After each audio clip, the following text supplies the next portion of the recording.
조직론 파트 2 강의를 시작하겠습니다.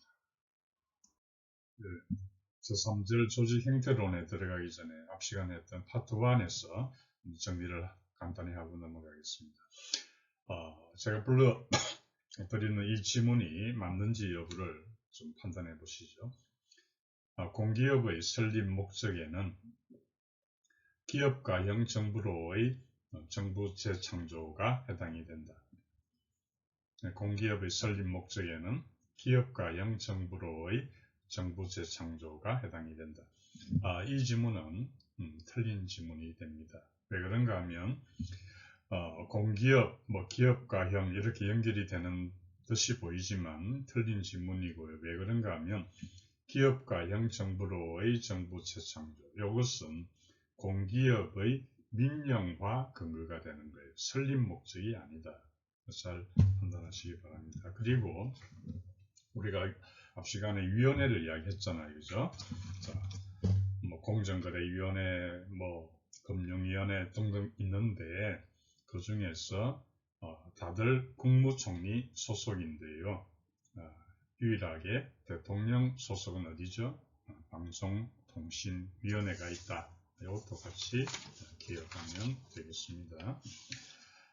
그 다음에 이제 테이어의 혹은 세이어라고도 하고요. 세이어의 개수제 없는 조직, 거기에 이야기했고요. 거기에 강의를 해드렸지만 그 대책에 있어서 보수 차등의 원칙을 강조했다. 이렇게 지문이 나오면 틀린 지문이 되는 거예요. 정확히 표현하면 보수 차등의 원칙을 철폐하라, 이렇게 없애라, 이렇게 강조한 거지 보수 차등의 원칙을 강조했다, 이런 지문이 나오면 틀렸다, 이렇게 보시면 되고요. 그 다음에 단일 순환고리 학습 이야기했고, 그 학습 조직 제가 설명할 때 단일 순환고리 학습하고 이중 순환고리 학습 이런 이야기 했잖아요. 그래서 이중 순환고리라고 하는 것은 지금 있는 규범을 바꾸자, 수정하자, 이런 내용이에요. 왜 그런가 하면 새로운 조건이 변화되니까 그걸 수용하기 위해서는 기존 규범을 수정을 해야 되는 그런 능력을 이야기하는 거예요. 그러니까 이중순환고리 학습, 이런 능력을 갖추게 되면은 그 체제는 스스로 진화할 수가 있는 거예요. 스스로 진화한다, 즉 자기 조직화 능력을 갖추게 되는 것입니다. 그런 내용 이해하시고요. 마지막으로 그 조직 문화를 설명했는데, 조직 문화에서 이해해야 될 부분이 더글러스라고 하는 학자가 있습니다. 더글러스의 문화 이론, 이것을 이해를 하셔야 되고요. 간단히 이야기하면 더글러스는 문화 유형은 4가지로 구분합니다. 개인주의, 평등주의, 전체주의, 위계주의, 이 4가지로 구분해요. 개인, 평등, 전체, 위계. 그래서 이 4가지 유형을 나누는 기준이 있을 거 아닙니까? 그게 2가지가 있는데요. 하나는 사회적 역할, 그리고 또 하나는 집단성, 집단을 이루는 그 응집력, 이런 걸 이야기하는 거예요. 그래서 구분하고 있는데, 개인주의는 우선 2가지 다 약합니다. 평등주의는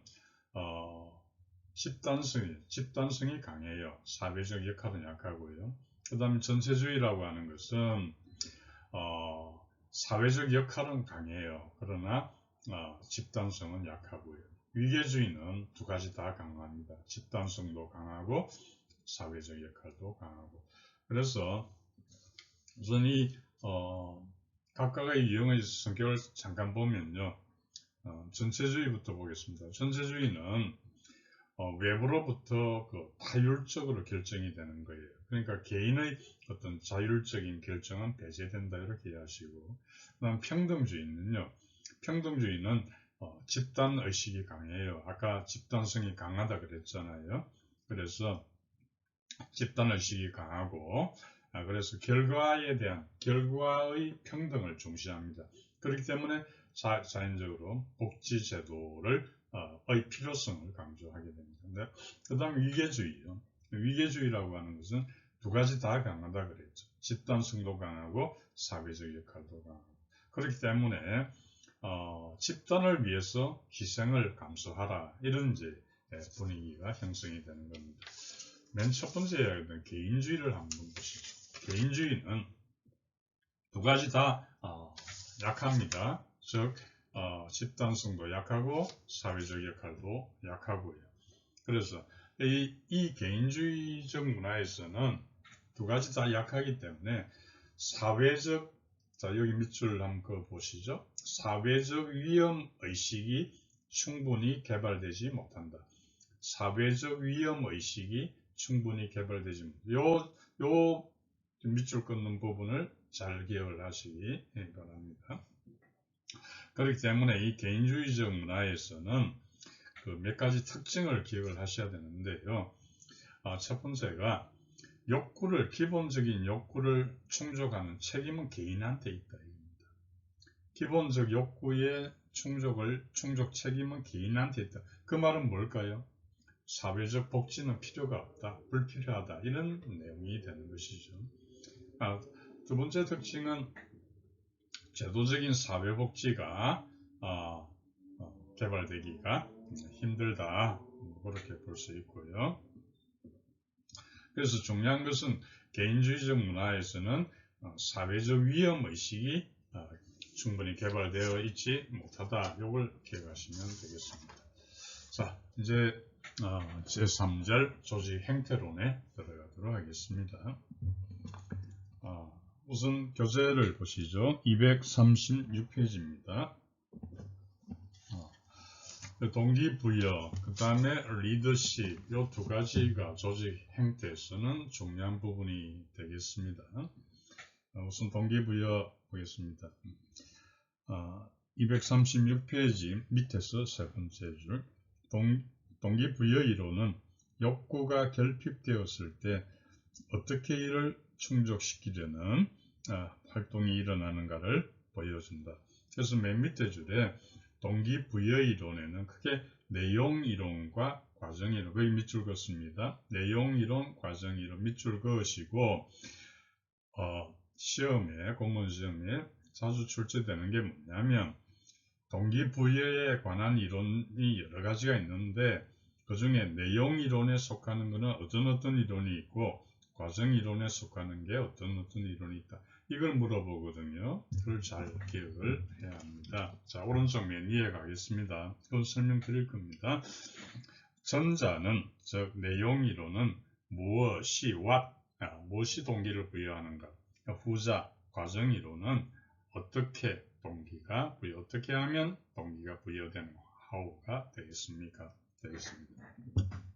자, 내용이론부터 보겠습니다. 내용이론은 여기에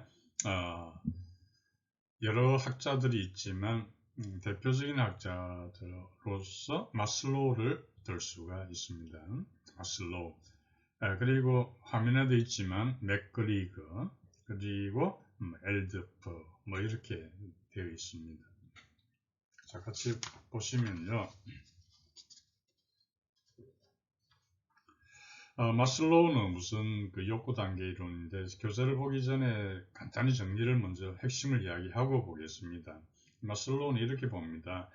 동기로 작용을 하는 욕구는 동기로 어떻게 작용하는 욕구라는 것은 충족되지 않은 욕구다, 이렇게 보는 거예요. 따라서 이 말은 바꿔 이야기하면 충족된 욕구는 의미가 상실된다, 이렇게 보는 거예요. 네. 자, 그러면 주요 내용을 보겠습니다. 배가 고플 때는 먹고 싶은 게 있지만 배가 부르게 되면 거의 더 먹고 싶다는 욕구는 의미를 상실한다는 내용입니다. 자, 주요 내용 보겠습니다. 우선 읽어보면 그 이론의 핵심은 뭐냐? 인간의 욕구는 계층을 형성하고 있다. 그리고 고차원의 욕구는 저차원의 욕구가 충족될 때 작용한다. 그래서 방금 말씀드린 대로 이미 충족된 욕구는 동기부여 요인이 되지 못한다. 그 다음 줄 보겠습니다. 그 욕구들은 인간에게는 그 공통된 욕구가 있다.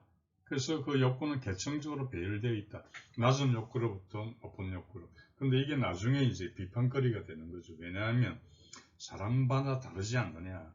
어떤 사람은 이런 욕구를 우선시하지만 또 다른 사람은 또 다른 욕구를 우선시하지 않느냐. 이런 이제 비판을 받게 되는 것이죠. 어쨌든 마슬로우는 그 다음 줄입니다. 계층상 높은 욕구는 낮은 욕구가 만족될 때까지 나타나지 않는다. 그래서 욕구는 5가지로 소개합니다. 첫 번째가 생리적, 그 다음에 안전, 소속, 그 다음에 긍지, 자아실현 욕구. 이렇게 구성되어 있다는 거. 그래서 맨 밑에가 생리적 욕구다. 본능적인 욕구다. 이렇게 이해하시면 되겠습니다. 자, 그 다음 작동 원리, 밑에서 2번째 작동 원리입니다.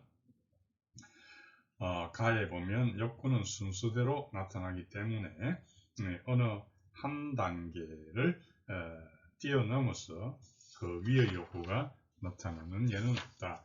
그래서 이 부분에 이제 그 밑에 각주 19를 보시죠. 이 마슬로우가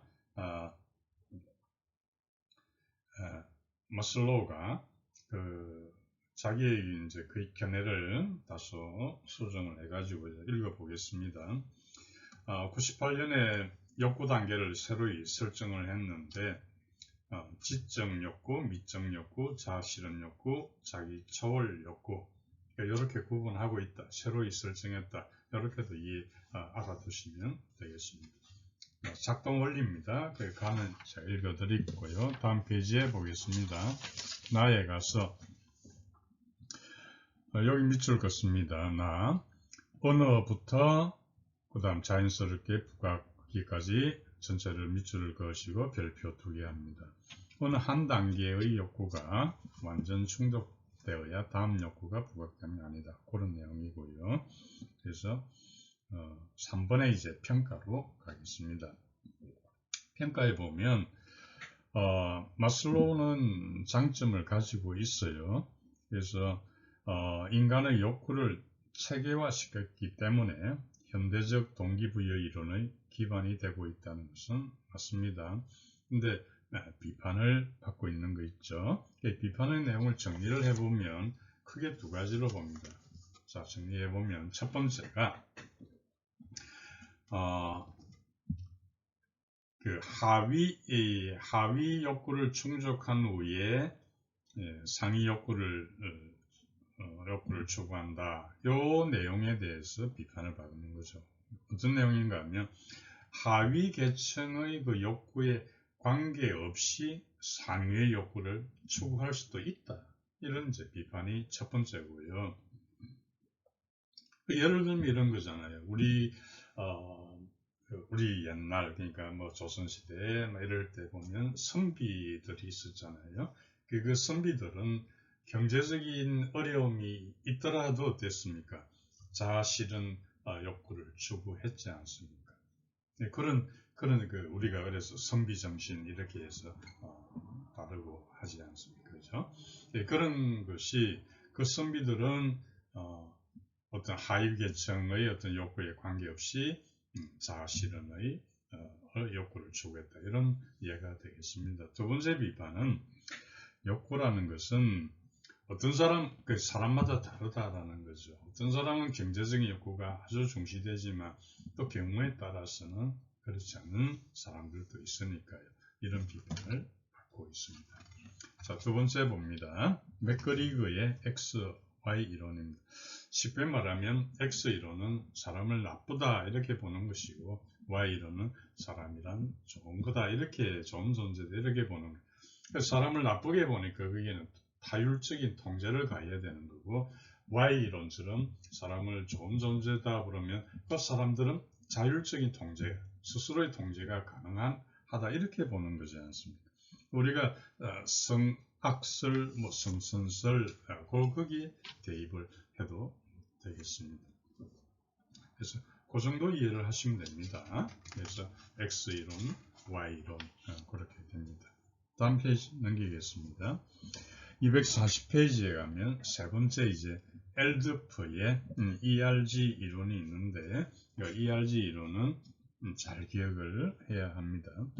특히 ERG가 이제 교재해 보시면 3. 엘드프 ERG 이론입니다. 엘드프는 앞에서 마슬로우는 5단계로 구분했잖아요. 그죠? 근데 엘드프는 3가지로 구분합니다. 그래서 ERG가 나옵니다. E는 두 번째 줄에 existence, 그 다음에 R은 relatedness, 그 다음에 G는 growth. 이렇게 이 앞에서 ER 두 문자를 따서 ERG 이렇게 되는 것입니다. 여기서 이제 마슬로우의 5단계하고 어떻게 이제 연관이 되는가 이것도 이해를 해야 하는데요. 우선 다음 페이지에 다음 화면에서 같이 살펴보도록 하겠습니다. 엘드프의 ERG 이론입니다. 앞에서 마슬로우가 5단계를 구분했다면 이 엘드프는 3가지로 구분을 하고 있다는 설명드렸습니다. 제일 밑에가 생존 욕구 E이고요. 그 다음에 관계, 그 위에가 성장 G 이렇게 되겠습니다. 그래서 교재를 보면요. 240페이지가 되겠습니다. 밑에서 네 번째 줄에 2번 마슬로우의 욕구 단계론과의 차이가 되겠습니다. 그래서 이걸 화면에 있는 그림을 보시죠. 보시면은 왼쪽 편은 마슬로우, 오른쪽은 엘드프입니다.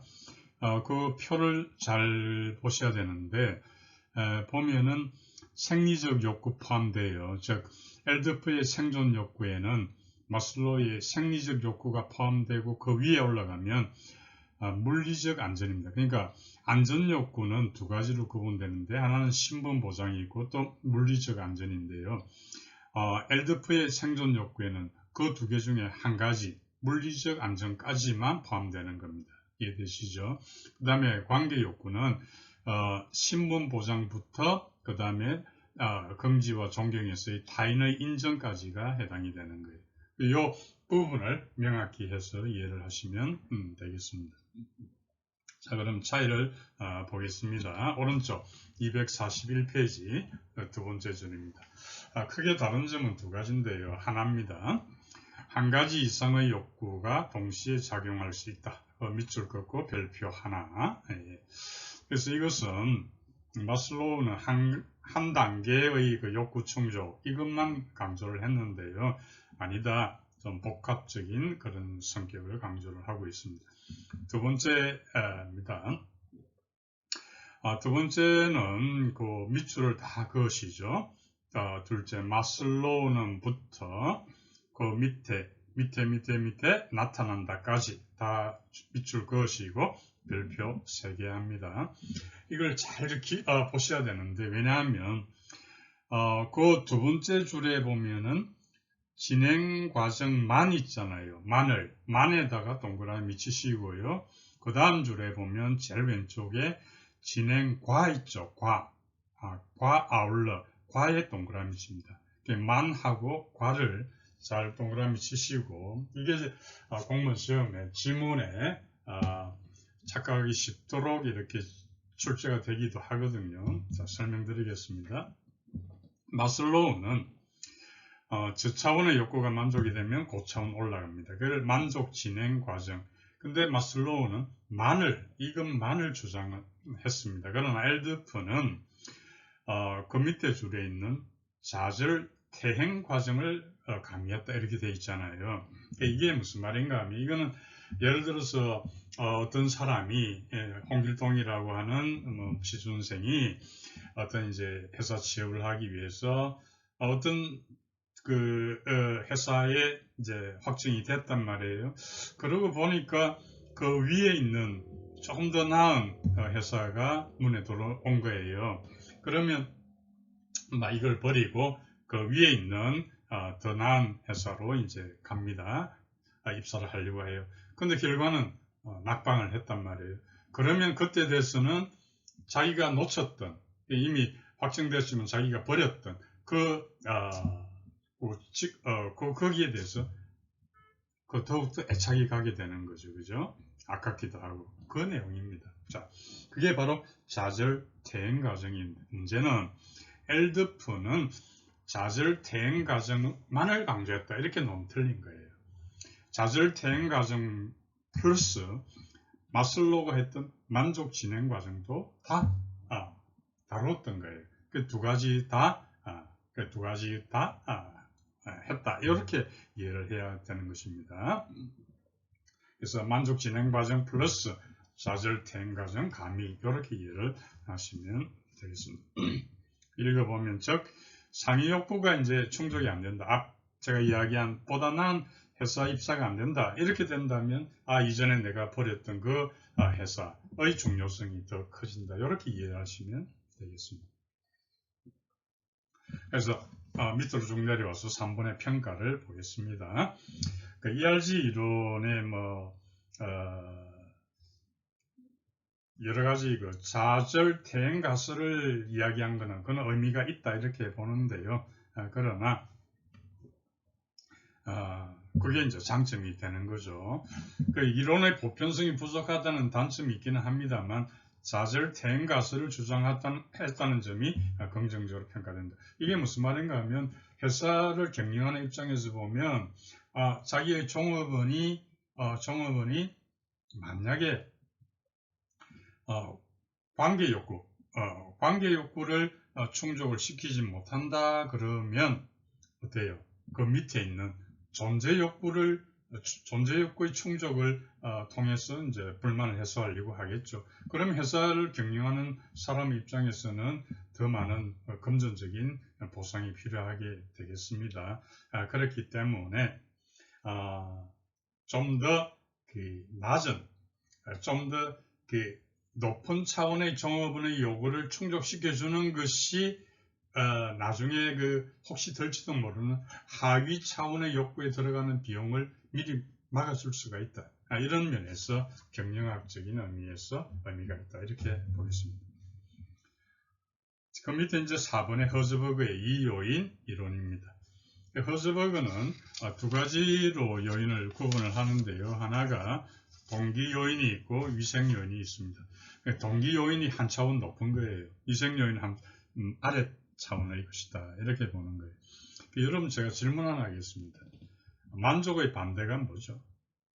만족의 반대가 불만. 이렇게 하면 이제 이 허즈버그 이론하고는 이제 틀리게 되는 거죠. 허즈버그는 이 이야기입니다. 만족의 반대는 만족 없음. 불만의 반대는 불만 없음. 이렇게 보는 거예요. 그래서 만족과 불만이란 걸 다른 차원에서 보고 있다는 걸 이제 보시고요. 자, 242페이지 위에서 세 번째 줄 보겠습니다. 주요 내용을 보면요. 첫째입니다. 첫째, 이원적 욕구구조, 밑줄 것이죠. 이원적 욕구구조다. 그래서 이것은 뭐냐 하면은 제가 설명한 대로 두 가지 요인이 있다. 하나는 동기 요인이 있고 위생 요인이 있다. 그래서 동기 요인이 충족이 되면은 동기부여가 돼요. 그러나 위생 요인은 한 차원 낮은 거거든요. 그거 충족시킨다고 해서 동기부여는 안 되고요. 단순히 불만만 이렇게 단순히 불만 예방해주는 그런 효과만 있을 따름입니다. 그럼 동기 요인은 어떤 게 있는가? 위에서 한 10번째 줄 봅니다. 동기 요인은 성취, 인정, 책임감, 성장 이런 것이고요. 위생 요인, 거기에 밑줄 긋습니다. 기업의 정책과 행정 밑줄 것이고요. 별표 2개. 요게 동기 요인이 아니다는 거예요. 위생 요인이고요. 그 다음에 인간관계 있죠. 밑줄 것이고 별표 2. 인간관계 그러면 이게 동기 요인인가? 아닙니다. 위생 요인에 불과하다. 이걸 잘 기억을 하면 되겠습니다. 그 다음 내려와서 둘째 봅니다. 만족과 불만은 별개의 점, 밑줄 것이고 별표 하나. 그래서 만족하고 불만은 별개다. 아까도 이야기했지만 만족의 반대는 만족 없음, 불만의 반대는 불만 없음. 그러니까 차원이 다르다 이렇게 봅니다. 자, 쭉 내려와서 이번에 전략에 들어갑니다. 전략을 보시면 설명드린 대로 위생 요인은 제거를 한다고 해도 그것은 소극적인 효과, 단기적인 효과밖에 못 주고요. 만족 요인을 크게 해야 적극적이고 장기적인 효과를 가져옵니다. 그러면 이런 그 만족 요인 혹은 또 동기 요인 이렇게도 이야기해요. 동기 요인, 만족 요인 다 같은 이야기인데요. 그럼 이렇게 만족 요인을, 동기 요인을 크게 하려면 어떻게 하느냐? 그 방법은 밑에서 세 번째 줄에 직무 충실화가 되겠습니다. 그 직무 충실화 여러분 아시겠지만 직무 확대하고는 다른 거예요. 직무 확대는 일의 범위를 넓히는 것이고 직무 충실하라는 것은 자율성을 확대시키는 거예요. 다릅니다.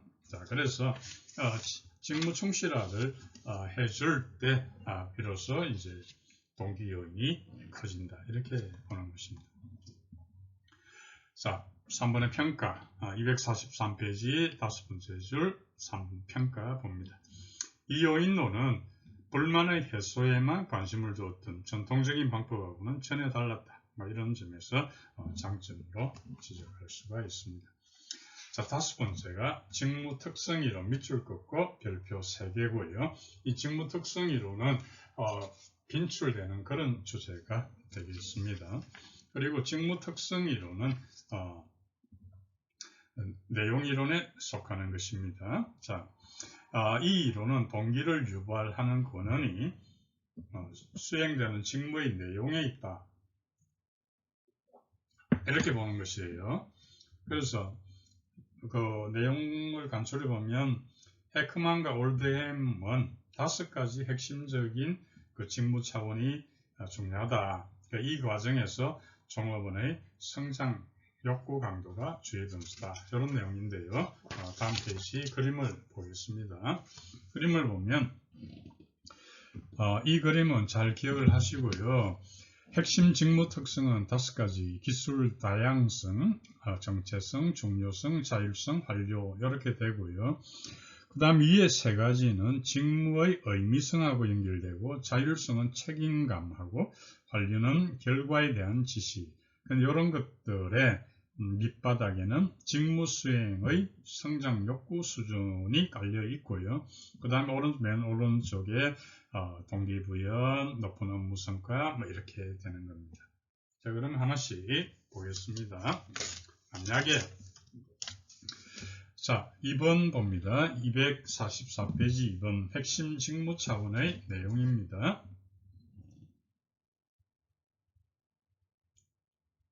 자, 파트를 달리해서 설명드리겠습니다. 그래서 244페이지에 2번입니다. 핵심 직무 차원의 내용입니다. 그래서 일단은 그 5가지가 244페이지부터 245페이지까지 다 설명되는데 우선 이 경우에 성장 욕구 수준이 높은 경우 한번 적어보시죠. 성장 욕구 수준이 높은 경우하고 성장 욕구 수준이 낮은 경우를 구분해서 살펴볼 필요가 있습니다. 관리 전략이 달라지게 되는 것이죠. 우선 성장 욕구 수준이 높은 경우에는 직무를 재구성합니다. 직무를 재구성하고 직무 정체성 그리고 직무 종료성을 높입니다. 그리고 더 많은 자율성을 부여하게 되고요. 또 피드백 결과를 즉시 알 수 있게 하는 것입니다. 이게 바로 성장 욕구 수준이 높은 경우가 되겠습니다. 그래서 그러면 지금 이야기한 직무 정체성이니 직무 종료성 이게 무슨 말이냐? 자, 그걸 우선 보면요. 교재 244페이지 보겠습니다. 핵심 직무 차원의 내용입니다. 가 기술 다양성입니다. 직무를 수행하는 데 요구되는 기술 그런 내용이고요. 직무 정체성이라는 것은 독립적으로 완결된다. 예를 들어서 거기 나와 있지만 가구 공장에서 테이블을 만들고 있는데 어떤 종업원이 늘 다리만 조립한다면 직무의 정체성이 낮게 되겠죠. 그죠? 다에 보면 직무 종료성입니다. 중요한 정도가 되겠죠. 직업에는 기천이 없고 다 중요합니다만 예를 든다면 이게요. 큰 병원에서 어떤 환자를 돌보는 간호사하고 좀 또 다른 부처에 있는 사람하고 또 중요성의 차이가 있겠죠. 그죠? 예, 그런 내용이고요. 라에 보면 자율성입니다. 그러니까 이것은 책임감, 개인적으로 느끼는 책임감의 정도가 되겠습니다. 그러니까 환류라는 것은 수행 결과에 대한 정보가 되겠습니다. 자, 그러면 아까 이야기한 성장 욕구 수준이 높은 경우에는 그런 직무 정체성, 직무 중요성을 높이고 더 많은 자율성을 부여한다 했지만 성장 욕구 수준이 낮은 경우는 어떻게 하느냐? 이 경우에는 단순한 직무를 제공하라는 거예요. 단순한 직무. 내가 열심히 하겠다는 생각이 없는 사람한테 너무 부담을 주면은 오히려 역하다, 효과가 없다. 따라서 그런 사람에게는 단순한 직무를 제공해 줘야 이직한다든지 결근한다든지 하는 것을 줄일 수가 있다. 이런 내용이 되겠습니다. 자, 여기서 중요한 것이 245페이지에 보면 4번 밑에서 6번째 줄입니다. 7번째 줄입니다. 동기 유발 잠재력 지수 밑줄 긋고 별표 3개 아주 자주 출제되는 중요한 공식이 되겠습니다. 그래서 이 공식을 잘 숙지를 해야 합니다. MPS 동기유발 잠재력은 3분의 기술 다양성 플러스 직무 정체성 플러스 직무 중요성 곱하기 자율성 곱하기 피드백 요 공식을 기억하셔야 되고요. 제가 질문 드립니다. 5가지가 있잖아요. 기술 다양성부터 피드백. 어느 게 중요합니까? 어느 요인이 중요합니까? 답은 앞에 3가지보다는 뒤에 2가지가 중요하죠. 자율성하고 피드백이 중요해요. 왜냐하면 앞에 3가지는 3분의 이렇게 되잖아요. 근데 뒤에 자율성과 피드백은 3분의 없잖아요. 1 그대로잖아요. 그죠? 따라서 자율성하고 피드백이 중요하다. 그 점을 잘 기억하기 바랍니다. 그래서 이 올드햄과 헬크만의 이 직무 특성 이론은 내용 이론에 속하고요. 또 하나 246페이지 과정 이론 가기 전에 간단히 하나만 더 추가한다면 맥클리랜드의 성취 동기 이론이 있습니다. 맥클리랜드의 성취 동기 이론. 이건 이렇게만 기억하세요. 3가지가 있습니다. 친교 욕구, 권력 욕구, 성취 욕구 3가지가 있는데 이 중에서 어느 욕구가 높을수록 생산성이 높으냐 하면은 3가지 중에서 성취 욕구가 높을수록 생산성이 높다. 이것만 기억하면 되겠습니다. 그 다음에 이제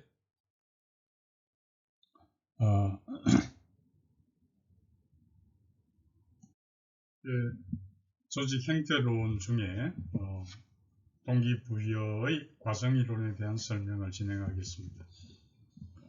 교재 246페이지를 보시면 과정이론에 여러 가지가 있는데 공정성 이론부터 보겠습니다. 공정성 이론은 애덤스가 이야기한 것인데요. 교재 위에선 10번째 줄 봅니다. 갑이라는 사람이 있고 을이라는 사람이 있다고 합시다. 내가 공정하게 대우를 받고 있는가? 거기에 따라서 달라진다는 거죠. 예를 들어서 갑은 투입물이 6입니다. 6을 투입해서 4를 받았죠. 그러면 6분의 4가 되겠습니다. 투입 산출 비율이요. 근데 을의 경우는 투입이 3인데 산출이 6이라고 한다면 6 나누기 3하면 2가 되는 거죠. 그래서 산출 비율이 투입 산출 비율이 2가 됩니다. 내가 갑이라고 한다면 나는 0.67이고 다른 사람은 2가 된다면 나는 분명히 부당한 대우를 받고 있기 때문에 거기에 대해서 몇 가지 나름대로 수단을 강구하게 됩니다. 적게 나쁜 대우를 받으니까 나는 업무에 시간 투자를 줄이려고 하겠죠. 심하면 또 직장을 사직하기도 하겠죠. 이런 내용이 공정성 이론이 되겠습니다. 그래서 이런 공정하지 못한 어떤 그 처리를 하게 되면 경우에 따라서는 아주 좋은 종업원을 또 잃게 되는 그런 경우가 있을 수가 있다는 것이죠. 중요한 것은 이제 과정이론에서는 블룸의 기대 이론이 되겠습니다. 블룸의 기대 이론은 밑줄 긋고 별표 3개를 하셔야 되고요. 정확히 기억을 해야 되는 빈출되는 그런 주제다 이렇게 볼 수 있습니다. 브룸의 기대 이론을 한마디로 요약하면 M 이퀄 V 곱하기 I 곱하기 E가 됩니다. 여기서 M이라고 하는 것은 motivation입니다. 동기부여 M이고요. 이퀄 V 곱하기 I 곱하기 E인데 V라고 하는 것은 유인가라고 합니다. 유인가. 밸런스라고 하죠. 밸런스. VALENC. 이게 뭐냐면 내가 만약에 일을 잘해서 보상으로 좋은 집을 받는다면 그 좋은 집에 대해서 각자가 느끼는, 내가 느끼는 어떤 주관적인 만족의 정도, 매력의 강도다 이렇게 볼 수 있는 거죠. 그게 유인가가 되겠고요. 곱하기 I라고 하는 것은 수단을 말합니다. instrument. instrumentality 하면은 수단인데요. 예를 든다면 이런 거예요. 열심히 해가지고 뭐 어떤 좋은 결과가 나왔습니다. 그러면 그 좋은 결과에 따라서 내가 어떠한 보상을 받게 될 거라는 그 양자 간의 그 관계를 수단성이라고 합니다.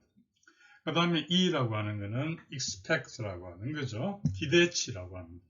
이 기대치라고 하는 건 뭐냐? 여러분 지금 그 공무원 시험을 준비하고 있는데 내가 하루에 뭐 열 몇 시간을 공부하면 나는 분명히 공무원 시험에 합격할 거야 라고 하는 그 기대치가 expect 이렇게 됩니다. 그래서 블룸의 기대 이론은 M 이퀄 V 곱하기 I 곱하기 2로 요약이 되는데 이거는 교재에 있는 실제 예를 가지고 개선을 해 보도록 하겠습니다. 교재 249페이지 봅니다. 249페이지에 보면 그 표가 있는데요. 기대치, 성과, 수단, 보상 이렇게 되어 있습니다. 기대라는 것이 아까 말한 E가 되겠고요. 그죠? 그 다음에 수단성이 그 instrument I가 되겠고 보상이 balance V가 됩니다. 그러면 내가 지금 공부를 해서 A 학점을 받을 수도 있고 B 학점을 받을 수도 있고 C 학점 받을 수 있는데 여기에서 어떤 나에게 가장 득이 되는 건 어떤 학점을 받는 건가 한번 봅시다.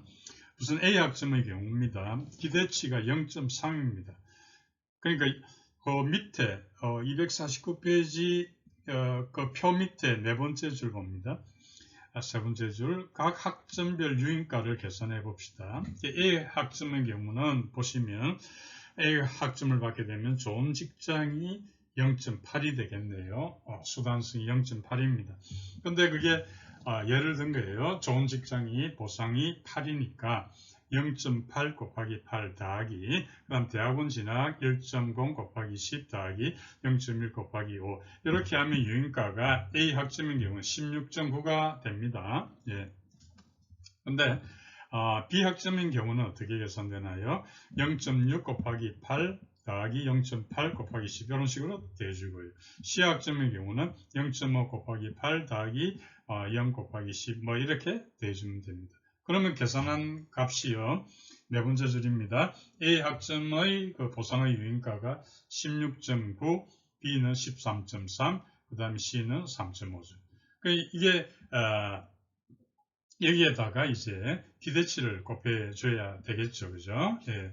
그래서, 왜냐하면 이 16.9 곱하기 16.9, 13.3, 3.5 이게 뭡니까? V 곱하기 I가 되는 거죠. V 곱하기 I. 따라서 아까 우리가 이야기한 것이 뭡니까? 이게 M 이퀄 V 곱하기 I 곱하기 E잖아요. 여기서 V 곱하기 I는 했잖아요. 그죠? 거기다가 이제 곱하기 남은 게 2가 됩니다. 자, 그래서 그 밑으로 내려옵니다. A 학점 취득을 위한 동기 수정해보면 아까 16.9에다가 그 표 위의 표에서 기대치가 0.3이잖아요. 곱하기 0.3을 하면 5.07 나오죠. B 학점도 계산하면 C 학점도. 따라서 수치가 가장 높은 것은 B 학점 7.98이 되겠네요. 따라서 우리는 정리를 한다면 이 학생은 B 학점 취득을 위한 동기 수준이 가장 높다. 따라서 B 학점을 획득하기 위한 행동을 취할 거다. 예를 들어서 이렇게 설명할 수가 있습니다. 그러니까 요약을 하자면 M 이퀄 즉 motivation, M 이퀄 시그마 V 곱하기 I 곱하기 2다. 이해되시죠? 요걸 잘 공식을 기억하면 되겠습니다. 그 다음에 이제 화면에 보면 포트와 룰러의 그 업적 만족 이론인데, 이거는 뭐냐면요, 그 볼륨의 기대 이론을 좀 수정을 한 건데, 이렇게 요약할 수 있습니다. 개인의 노력은 개인의 어떤 그 업무상의 그 노력은 어떤 것에 영향받는가 하면요, 직무가 완수된 후에, 자, 하나입니다. 주어질 보상의 가치. 두 번째가 노력이 보상으로 이어질 가능성에 대한 지각. 노력이 보상으로 이어질 가능성에 대한 지각, 느끼는 지각에 의해서, 이 두 가지에 의해서 영향을 받는다. 정리하면요, 포트와 룰러의 업적 만족 이론이라는 것은 뭐냐면 볼륨의 기대 이론을 수정한 것인데, 그래서 수정 기대 이론 이렇게도 불러요. 그 핵심은 뭐냐면 업무상의 개인의 노력은 직무를 완수한 후에, 자, 한 가지 주어질 보상의 가치에 의해서 영향을 받고, 또 두 번째 노력이 보상으로 이어질 가능성에 대한 지각, 이것에 의해서, 이 두 가지에 의해서 영향을 받는다. 이렇게 이해하시면 되겠습니다. 그 다음 그 밑에 화면에 보면 직무 특성 이론은 앞에서 설명드렸죠. 이게 내용이론인데 자리가 여기에 들어있네요. 내용이론에서 이미 설명드렸습니다. 그리고 한 가지 더 추가를 한다면, 이 동기부여 이론에서요, 우리가 동기이론에 관련되는 기인 이론이다. 기인 이론이 있습니다. 이것도 한 번씩 출제가 되니까 이해를 할 필요가 있습니다. 그러니까 기인 이론이라는 것은 뭐냐면 어떤 그 사람이 행동을 했는데요, 그 그러한 행동을 하게 된 원인이 무엇인가를 밝혀내는 이론이 기인 이론이 되겠습니다. 그래서 여기는 세 가지 차원이 있는데요. 한번 적어보실까요? 합의성이 있습니다. 합의성을 일치성이라고도 합니다. 그 다음에 일관성. 그래서 이 기인 이론이 올해 공무원 시험, 2022년 공무원 시험에 출제가 됐어요. 그래서 잘 기억을 해야 됩니다. 그 합의성, 일치성이라고도 하고요. 한 가지. 두 번째가 일관성. 세 번째가 특이성. 그래서 지금 설명하는 것은 동기이론에 관련되는 이론 중에 하나, 기인 이론이다. 이걸 설명드립니다. 그래서 합의성이라고 하는 것은 뭐냐면요, 동일한 상황에서 여러 사람이 같은 방식으로 행동하는 것. 이게 합의성입니다. 즉 일치성입니다. 동일한 상황에서 여러 사람이 같은 방식으로. 그 다음에 일관성이라고 하는 건 뭐냐면 같은 사람이 다른 시간에도 동일한 행동을 하는 경우 일관성이라고 하고요. 특이성은 뭐냐면 같은 사람이 다른 상황에서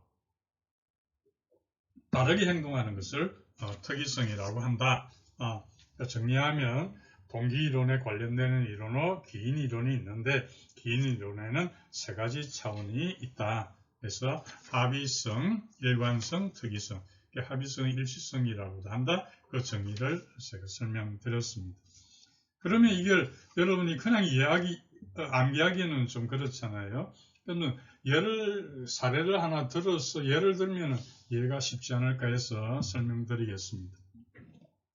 예를 들어 홍길동이라는 사람이 있다고 합시다. 이 사람이 지금 식당을 가는데요.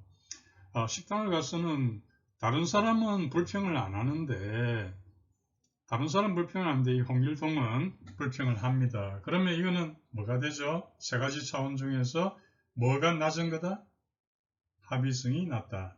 그 다음에 이 홍길동 씨는 이 식당에만 오면은 항상 불평을 한다. 이거는 세 가지 중에 뭐죠? 일관성이 높다. 세 번째로 이제 홍길동 씨는 다른 식당에 가도 불평을 합니다. 그러면 특이성은 높다, 낮다? 특이성은 낮다. 이렇게 되는 거죠. 그래서 합의성이 낮고 일관성이 높고 특이성이 낮은 이런 경우는 여러분은 어떤 생각을 하죠? 판단을 하죠? 이 홍길동 씨는 원래 불평을 잘하는, 식당에 가서는 불평을 잘하는 그런 사람이구나 하고 판단하지 않겠습니까? 그런 것을 가리켜 내부 기속이라고 해요. 내부 기속, 내부의 원인을 찾는 거예요. 자, 그런데 또 다른 케이스를 한번 봅시다. 또 다른 김길동 씨라고 합시다. 김길동 씨가 있는데요. 자, 식당에 가서 다른 사람들도 역시 불평을 합니다. 다른 사람들도 역시 불평을 합니다. 그러면 합리성, 합의성, 일치성이 높다, 낮다? 높다. 그 다음에 김길동 씨는 오늘만 불평을 했다. 다른 날은 아니고 오늘만 식당에 대해서 불평을 했다. 이것은 일관성이 높다, 낮다? 낮다. 네. 그 다음에 김길동 씨는 이 식당에서는 불평을 하지만 다른 식당에 가면 불평을 하지 않는다. 그럼 특이성이 높다, 낮다? 특이성이 높다. 그러면 이렇게 되죠. 일치성이 높고 일관성이 낮고 특이성이 높으면 외부 기속이 되는 거예요. 이 외부 기속이 된다는 건 뭐라고 판단하는 거예요? 이 식당 자체가 문제다. 김길동 씨한테 문제가 있는 게 아니고 이 식당이 문제다. 이게 외부 기속이 이해되시죠? 여러분이 기억해야 될 거는 번거롭더라도 기억해야 됩니다. 내부 기속의 경우는 일치성은 낮고 일관성 높고 특이성 낮다. 이걸 착각하면 안 되고요. 그 다음에 외부 기속은 일치성이 높고 일관성은 낮고 특이성은 높다. 이렇게 됩니다. 이렇게 출제가 됐어요. 올해 공무원 시험에.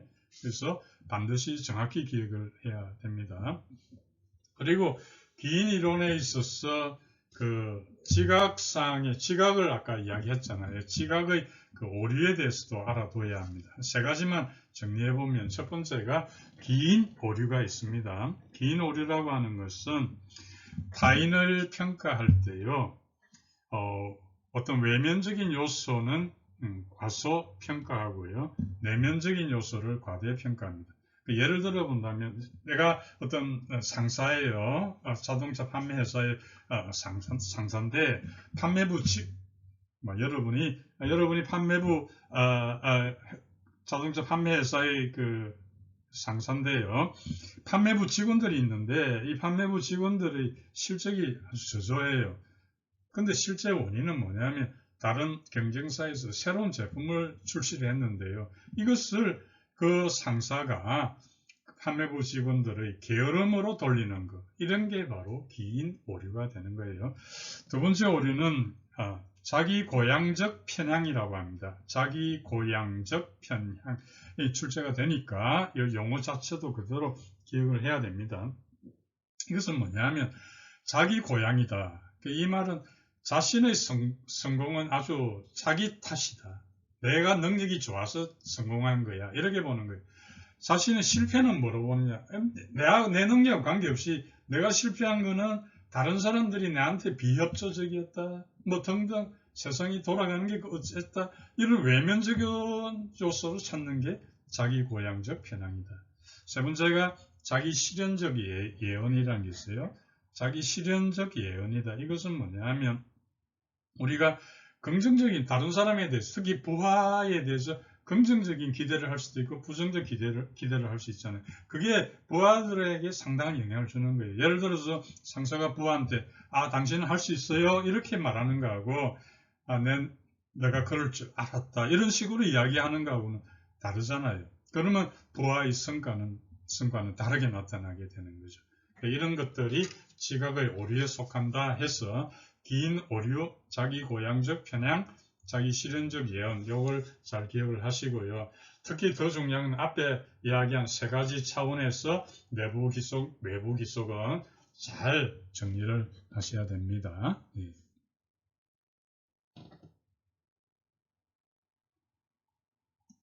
리더십에 대한 설명이 되겠습니다. 250페이지입니다.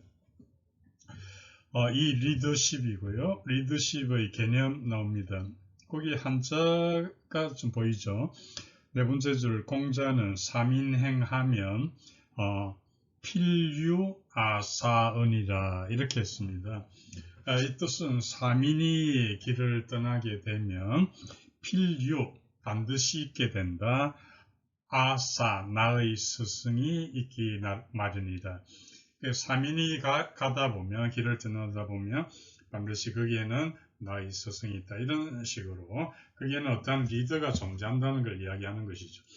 오른쪽 251페이지 보면 이번에 세 번째 줄에 이 리더십 이론은 전개 과정이 자질론, 행태론, 상황 적응론입니다. 중요한 것은 세 번째 상황 적응론이다. 이 자질론이라고 하는 것은 우리의 이순신 장군, 또 세종대왕 이런 분들의 타고난 자질을 이야기하는 것이고요. 행태론을 보겠습니다. 다음 252페이지 봅니다. 행태론에 보시면 여러 연구가 있는데 대표적인 것이 밑에서 세 번째 줄에 관리 그리드 모형이고 블레이크와 머턴의 분류가 되겠습니다. 그래서 오른쪽 그림으로 설명하고 있는데 이 그림의 요지는 뭔가 하면 거기에 네 가지의 그 표시가 있잖아요. 그 중에서 생선에 대한 관심, 인간에 대한 관심이 다 높은 단합형, 그러니까 우측 제일 상단에 있는 9.9 여기에 이것이 가장 최고의 리더다. 다음 페이지 보겠습니다. 254페이지 위에서 다섯 번째 줄, 이 중에서 9.9 유형의 리더가 최고의 생산성을 가져온다. 이렇게 되겠습니다. 자, 중요한 것은 상황 적응론이 되겠습니다. 3번 중간 정도의 상황 적응론이 되겠습니다. 여기에서는 상황 적응론 읽어보겠습니다. 모든 조직에 적용할 수 있는 건 없고요. 상황에 따라서 유형이 다르다는 이야기입니다. 그래서 첫 번째가 허쉬와 블랜차드 모형입니다. 허쉬와 블랜차드의 모형은 뭐냐 하면은 밑에서 세 번째 줄에 즉 리더십 유형이 주어진 상황에 적합하면 효율적이고 적합하지 않으면 비효율적이다. 오른쪽 그림을 보면요. 오른쪽 그림이 나와 있습니다. 이 그림이 말하는 건 뭐냐면요. 우리한테 말하는 건 부하의 성숙도에 따라서 그 그림에서 그 보면 능력, 의지 밑에 부분 보이죠. 하단부에 능력, 의지. 그러니까 이게 뭐냐면 부하의 성숙도에 따라서 리더십도 적응해야 한다. 이걸 우리한테 말해주는 거예요. 그러면 그 그림 밑에 첫 번째 줄 봅니다. 리더십 효과에 영향을 미치는 상황 요소로 부하의 성숙도를 들었다. 그 성숙도라는 것은 그 밑에 줄에 목표 달성에 대한 열정, 업무 숙련도 등이 있다. 이렇게 되어 있습니다. 그래서 이 능력하고 의지가 두 개 다 높은 경우가 상당히 성숙도가 높은 경우가 되는 거죠. 자, 그 그림을 보겠습니다. 맨 왼쪽부터 보면 또는 지, 슬, 참, 위 이렇게 기억하시면 됩니다. 두 문자를 따서 지, 슬, 참, 위가 되겠고요. 그래서 M1인 경우 즉 이게 성숙도가 가장 낮죠. 능력도 낮고 의지도 낮은 이런 경우는 지시형이 리더가 적합하다는 거고 그 다음에 의지는 좀 높아지게 되는 이 경우 M2의 경우는 설득형이고 그 다음에 능력이 높은 경우는 참여형이고 그 다음에 능력과 의지가 다 높은 경우는 위임형이다. 이런 내용이 지, 슬, 참, 위 이렇게 기억하면 되겠습니다. 그래서 이 형태를 우리가 생애 주기 이론 이렇게도 이야기합니다. 생애 주기 이론. 왜 그렇다고 이야기하는가 하면 우리가 부모가 자식을 어떻습니까? 나이가 들면서 통제를 줄여 나가게 되겠죠. 그러니까 자식에게 권한을 대폭 위임하게 되지 않습니까? 그래서 생애 주기 이론 이렇게도 이야기하고 있습니다. 자, 밑에서 네 번째 줄에 2번 피들러의 모형입니다. 피들러의 모형은 다음 페이지에 보겠습니다. 두 번째 줄, 상황적 요소인 매개 변수로 리더와 부하의 관계 하나, 과학 구조 둘, 세 번째 리더의 직위에서 나온 권력 세 번째. 이 세 가지가 영향을 미친다는 것이죠. 그래서 그 다음 줄부터 보겠습니다. 첫째, 리더와 부하의 관계는 부하가 리더를 얼마나 신뢰하는가. 그래서 신뢰를 많이 받을수록 리더십 행사가 용이해진다. 그렇지 않습니까? 추종자가, 부하가 좋아하는 리더는 사실 직위가 높지 않더라도 신뢰에 따르고 하지 않습니까? 그죠? 그 이야기입니다. 두 번째가 과업의 구조화입니다. 이거는 과업 할당이 얼마나 잘 되어 있는가 그렇고요. 셋째가 직위 권력입니다. 힘이 있을수록 더 지시를 따르게 되겠죠. 자, 그는 이 세상의 이상의 그 세 가지 요소 결합이 상황의 호의성을 결정해요. 상황의 호의성 밑줄 그으시고요. 그래서 그 상황을 오른쪽 그림에서 설명하고 있습니다. 1, 2, 3, 4, 5, 6, 7, 8, 8가지 상황으로 나누고 있고요. 그래서 거기에 그림 밑에 하단부에 보면 리더, 부하 관계, 구조, 직위 권력 해서 쭉 설명이 되고 있습니다. 결론은 뭐냐면 다시 왼쪽 편에 와서 밑에서 세 번째 줄입니다. 분석 결과는 상황의 불리함에 따라서 효율성이 달라진다. 즉 상황이 매우 유리하거나 매우 불리할 때, 그죠?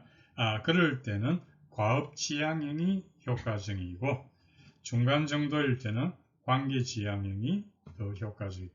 그래서 요 오른쪽 그림 보시죠. 그림에서 곡선이 요 파란색으로 되어 있잖아요. 파란색으로 되어 있는 것은 관계 지향입니다.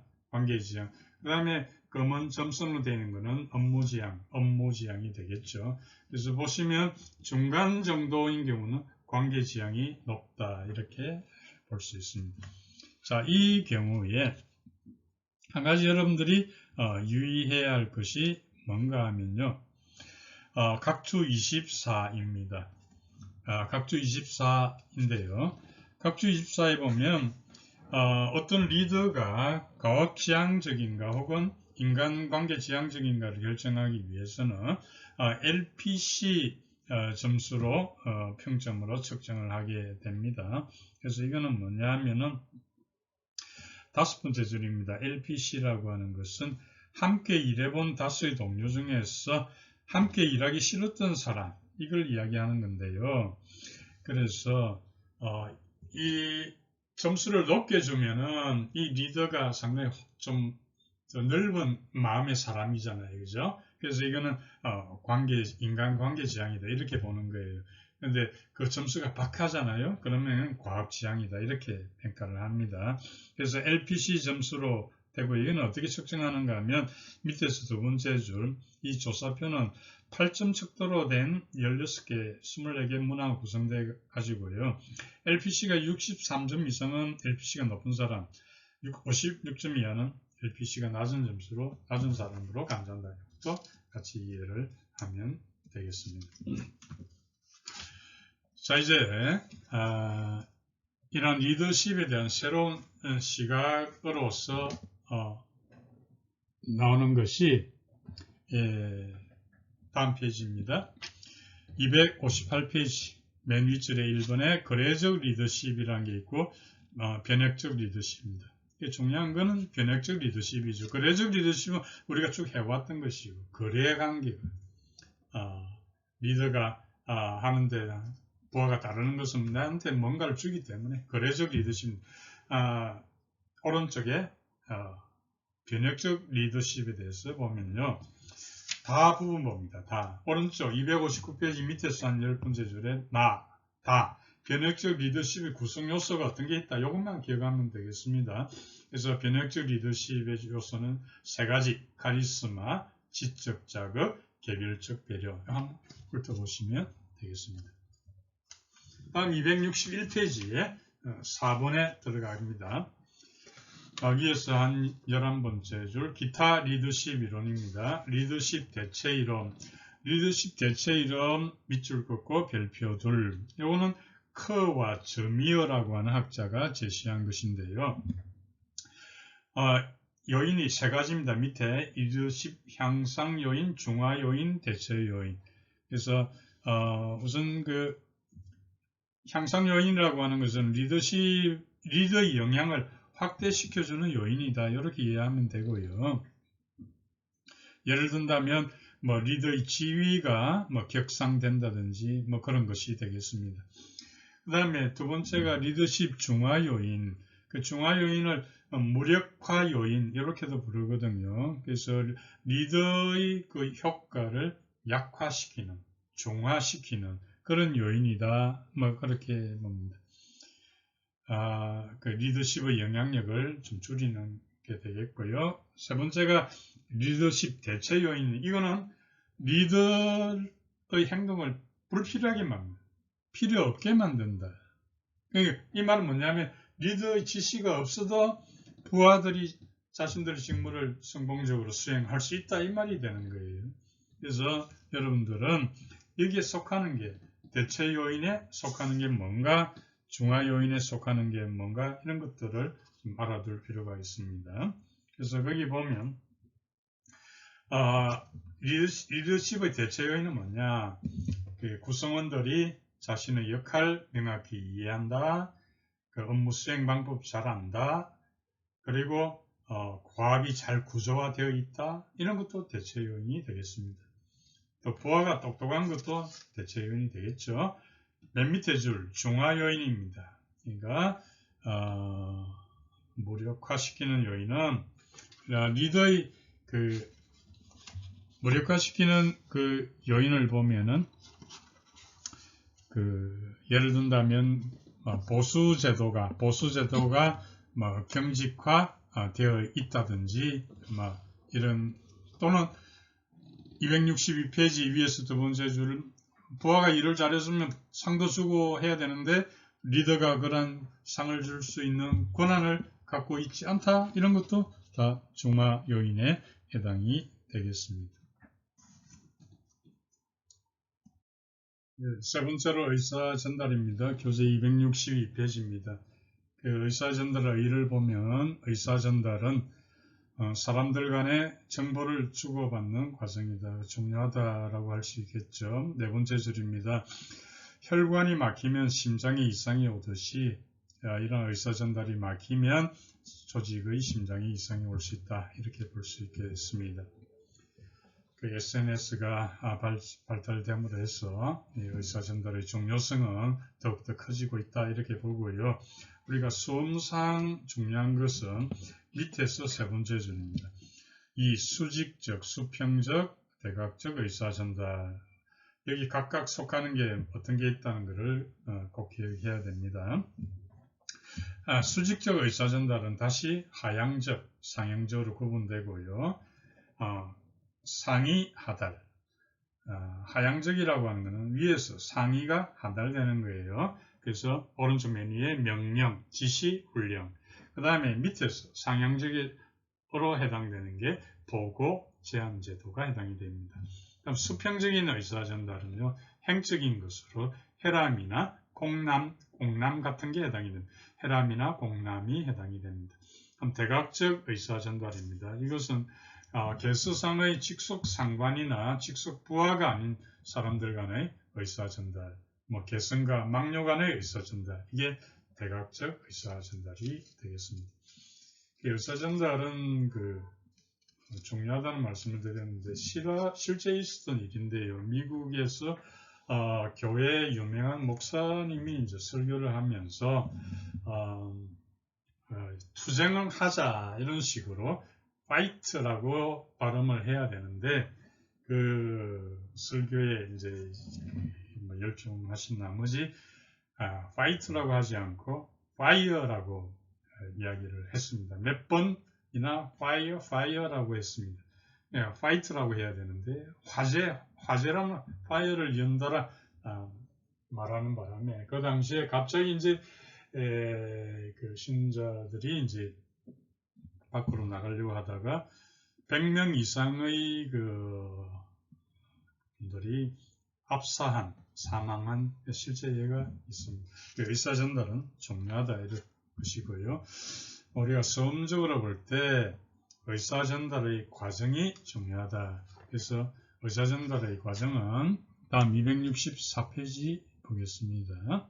그래서 의사 전달의 과정은요, 발신자, 코드화, 그 다음에 발송, 통로, 수신자, 해독, 완료. 여기서 다 이해가 되는데 해독이라고 하는 부분 그게 밑줄 그것이고요. 해독은 뭐냐 하면은 정의를 기억하셔야 되는데 해독은 전달된 정보를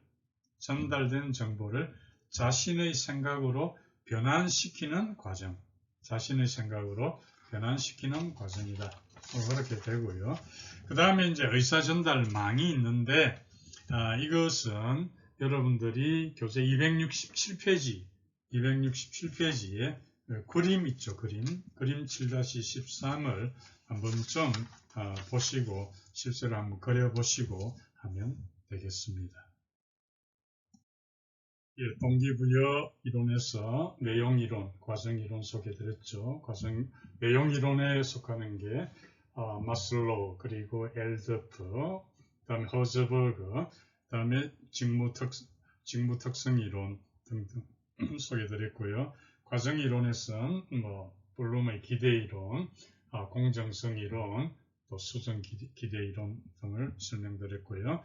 그러니까 리더십에 있어서는 상황 적응 이론에 대한 설명을 드렸습니다.